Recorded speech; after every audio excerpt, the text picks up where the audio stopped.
Kanina ka pa talaga nananadya. Ano ba talaga ang problema mo? Is that how you address your assistant manager? Don't defend people like this. Hindi lang po siya basta staff. I don't care who she is. Teka, di ba hindi naman dito bahay mo? Hindi naman para sa akin to eh. Para sa nililigawan ko. Ngigi? Nagpapaligo ka sa kolokoy na to? Kung wala naman ako dapat i-explain sa'yo. Hindi mo pagkakatiwalaan yan, Mandy. Yun ang tingin mo sa kanya, pero ako iba yung nakikita ko. Mag-sorry ka, pero wag diretso.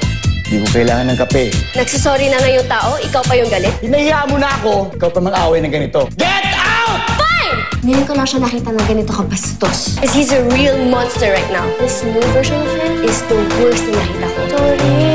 Don't worry. Hindi naman ako natamaan. Ano ba kasing taka na to? Hindi na nga lang tayo magkikita, tapos sungit-sungit mo pa. Sumuma po yung loob ni Manda. Ito kasing si Miggy. Pinapasok kita rito, hindi ko naman nakalain na panggagalingan ka pa ng gulo. I think you better leave.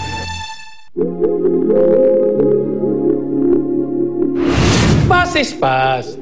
Live in the present. Face your future. Pero, paano kung ang makita mo sa future mo ay ang past mo? Hashtag Deja Vu Wednesday. Ayos. Mali ata ang work na nakuha ko. Hindi ako lifeguard. Babysitter ako. Ako nga, ang sakit na ng pangako dahil kakangiti ko buong araw. Pero at least isipin na lang natin na may sweldo tayo dito. Tama. May point ka dyan. Tara na, Joel. Bilisan mo dyan para makaalis na tayo. Wait lang, chinecheck yung vlog ko eh. Ano bang sabi? Patok sa netizen yung ginawa kong vlog. Hmm? Ang daming comments and views. Trending siya. Nice. Pero bilisan mo. Wait lang. Uwi na si Kim.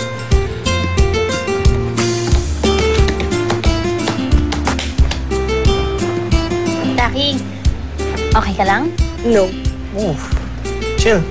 Si Kenneth kasi, lagi ka naman talagang may maling tingin sa mga bagay, di ba?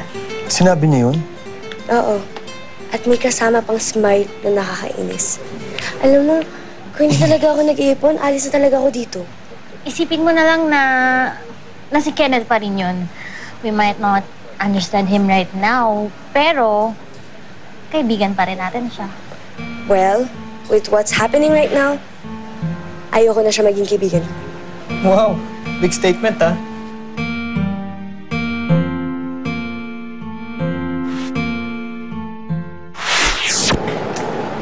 John, tulungan mo na kasi ako. Ayaw pa nga makialam. Sus, troops naman tayo eh. Sabihan mo lang si Riempo na mag-rest day naman kami. Ano yung sasabihin ni John sa akin? Wala. John? Pagod na si Tommy from exercising. Magpahinga naman daw kayo. Taba, mahirap talaga sa simula. Pero pag nakita mo na ang results, matutuwa ka din. Di ba nga, sabi nila, kapag may tiyaga, may nilaga. Sana nga kung kakain tayo ng nilaga after. Ang kulit mo talaga, wala ka talagang discipline and self-control, no? Riempo, sobra na. Ano sobra na? We just started. Pagod na ako eh. Pagod ka na, varsity ka Jackie, nga? buong black. Hi, anak! Ramsky. How are you? Ano ba? Ano ba nangyayari sa'yo? Oo, ang tagal mong nawala. Eh, buti na lang. Walang umu-order dito sa kapedala natin. Sorry po, Coach.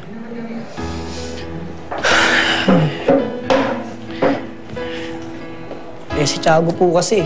Oh, Alam niyo po ba na nililigawan na siya ni Jacob? Jacob? Malakas niya talaga ha? Di ko nga alam kung ano nakita niya doon sa loko na yun. Hindi mo talaga malalaman yun. Si Mandy lang ang makakasagot kung anong nakita niya kay Jacob. Binabawian lang po ako ni Tiago eh. Kaya mo na yun. Alam mo, pwede kang magbigay ng advice pero hindi ka pwede makialam. Dahil buhay niya yun. Alam ko, concern ka para sa kanya. Pero anak, may sariling pag-iisip si Mandy eh. Kaya maging happy ka na lang para sa kanya. Natumbok mo yun. Ganun na lang po yun. Teka. Pinagandaan niyo po ba yung mga advice niyo sa akin? Sagutan po kasi kayo eh. Alam mo, Miggy, papunta ka pa lang, pabalik na kami. Hindi pa nga tayo nagsalubong. Nakapag-shortcut pa kami. Anak, pinagdaanan na namin yan ni Coach Fred. Kaya alam na namin yung mga yan. Siya, tama na yan. Maghahanda kita ng merienda, ha? Abo. Fred!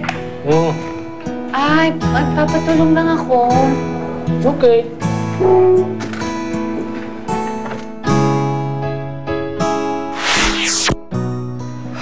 Joel, tara na. I wanna go already. Wait lang. Tapusin ko lang to. Kami ni Taki, ready na anytime. Tara na. Gusto ko na makikita ng totoong tao. Everyone here is just a bunch of babies. Wait lang, ito na. Yun. Tapos na. Finally, let's go. Sige, oh. Tambay tayo sa Campus Cafe. Ano pa nga ba? Sige, let's go. Uwi na kayo? Oh, Tol. Sir. Yes po. Tambay muna kami sa cafe. Sama ka? Pas ako. KG mo naman. Tara na. Ang dami ko pang gagawin eh. Next time, promise. Okay, sige. Ingat ka na lang dito. Let's go, guys! Tara, G. Bye! Bye po, sir. Taki, Yes. saan ka pupunta? Sa Campus Cafe. Remember? I know. Sila, tapos na magtrabaho. Pero ikaw, hindi pa. What? I checked everything. Nalinis ko ng lahat. I don't think so.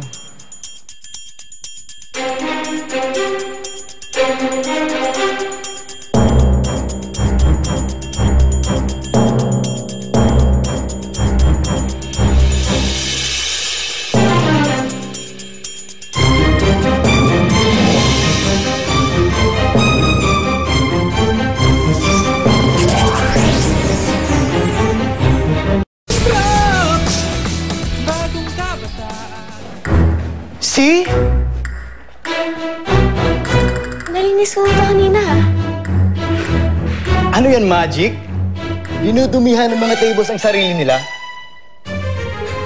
Taki, kung gusto mo nang umuwi, gawin mo na ngayon. Ano, ang dumi oh! Oo na, nag-gets ko na. Wait lang.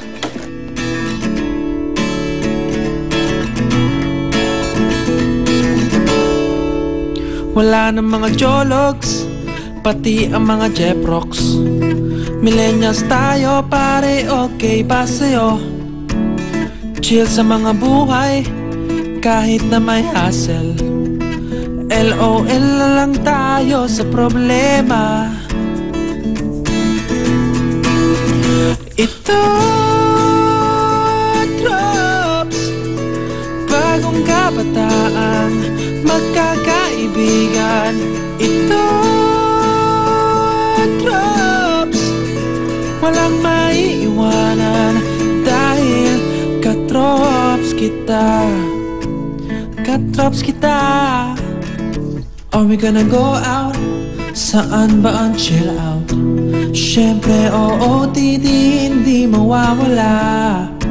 Siya sa tambayan, late ay manilibre. Pero kung wala ka, chong sagot kita. Hindi mo na kami kilala. Ako nga. Di naman. Kayo pa ba? Ay, may ka for the week. Kinontak mo eh. Bro. Kayo pa. Busy lang talaga ako. Busy with? Well, I'm seeing this new girl. Guys, I'm sure kilala niyo to. Amanda Santiago. Miss Northville. Ang lakas mo, bro. You know me, guys. Wait. Are you saying na kayo na?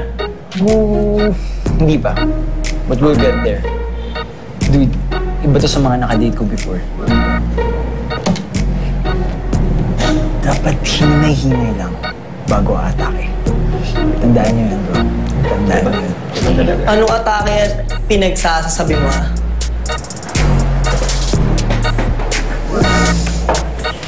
Miggy, are you stalking me? Bigla-bigla akong sumusugpot. Nasa harap ka ng cafe, ah. Tatambayan ng mga barkada ko. Hindi ako stalker. Ikaw, ano ba talaga pinaplano mo kay Tiago, ah?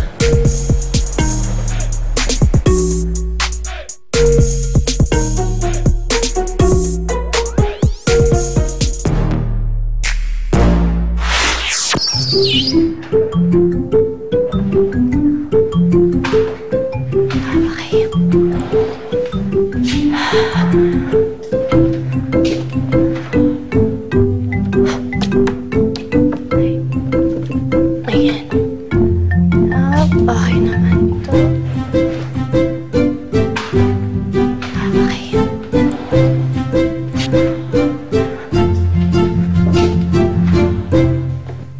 Wala naman to sa'yo.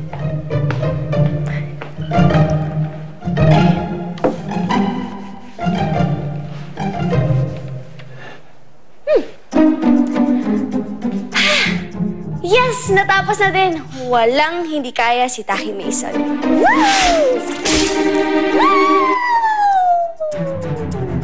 Sorry po. Sorry po.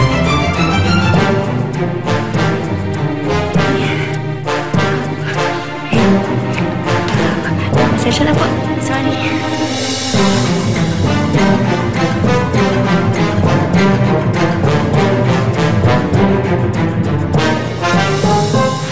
Sagot, anong pinaplano mo kay Tiago, ah?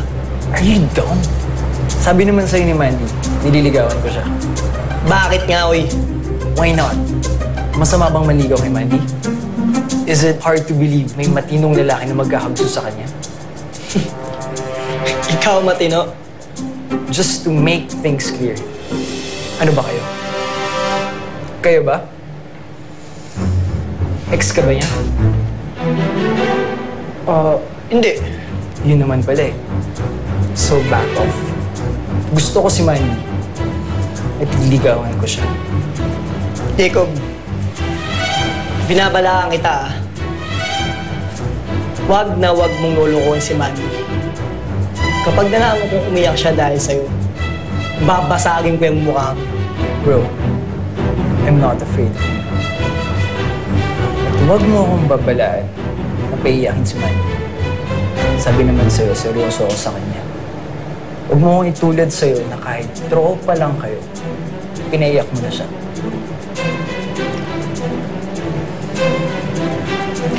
Seryoso ako kay Mandy. Ikaw, seryoso ka ba?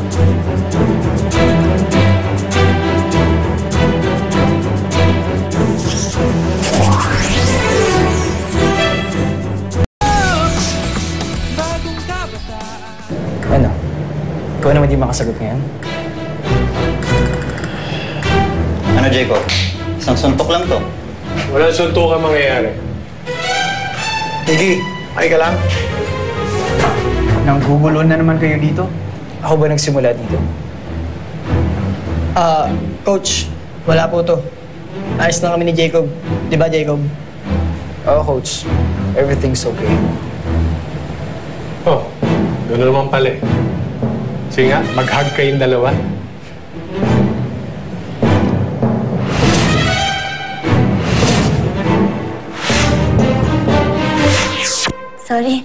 Sorry talaga. Hindi ko talaga sinadya. Lagi ka na lang sablay. Kahit anong bagay, wala kang ginawang tama! Sana naman, Taki. Inaayos mo ang trabaho mo.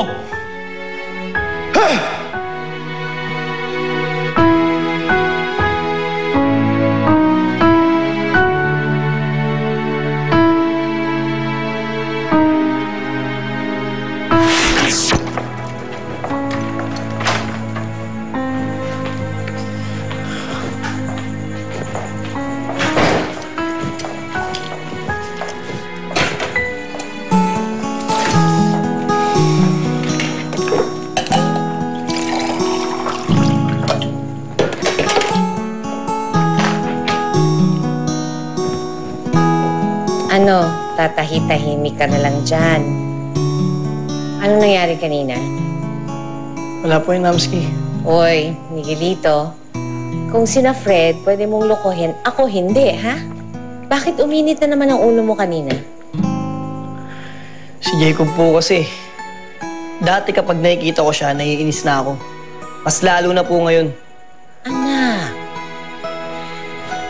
di ba pinag-usapan na natin yan kanina? Si Tiago po kasi. Si Mandy naman ngayon. Kanino ka ba talaga naiinis? Sa kanilang dalawa po. Dami ng pong ibang lalaki dyan eh. Bakit si Jacob pa? Di sila bagay. Kanino ba bagay si Mandy? Sino ba ang tamang lalaki para sa kanya?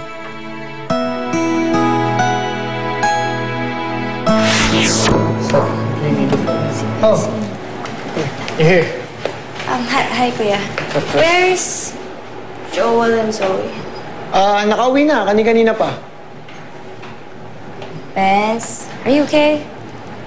Of course. Bakit hindi ako maging okay? Taki, Yes? nagkwento na sa amin ni Kim. Lahat. Bakit ba? Secret ba yun? Ganun ka ba talaga tratuhin ni Kenneth? Come in.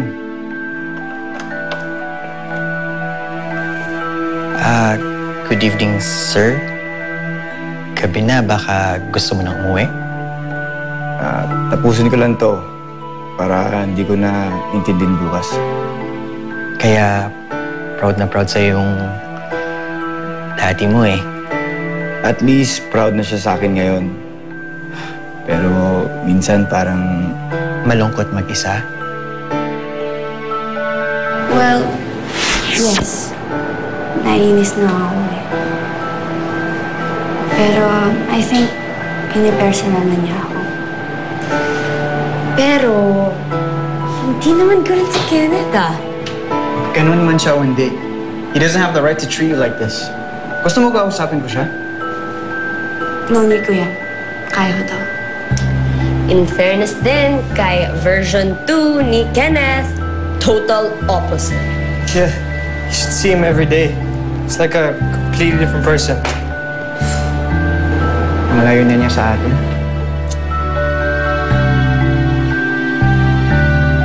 Kailangan siguro talaga nating magsakripisyo paminsan-minsan.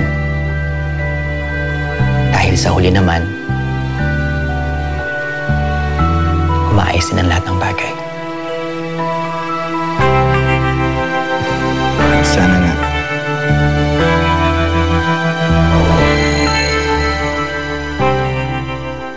May stalker na babae si Coach Fred noon. Huling balita ako nun, nasa Dubai na yun. Updated. Nagsiselos ka. Nek mo! Iwan ko ba dito yung phone ko? Parang wala naman. To? Ay, pali. Oh, MMG. What if Kenneth 2.0 finds out? Ako na bahala. I know may mga extra logbooks dito. What happened to the logbook? You are the front desk officer! We have the logbook. I smell something fishy here. What is happening?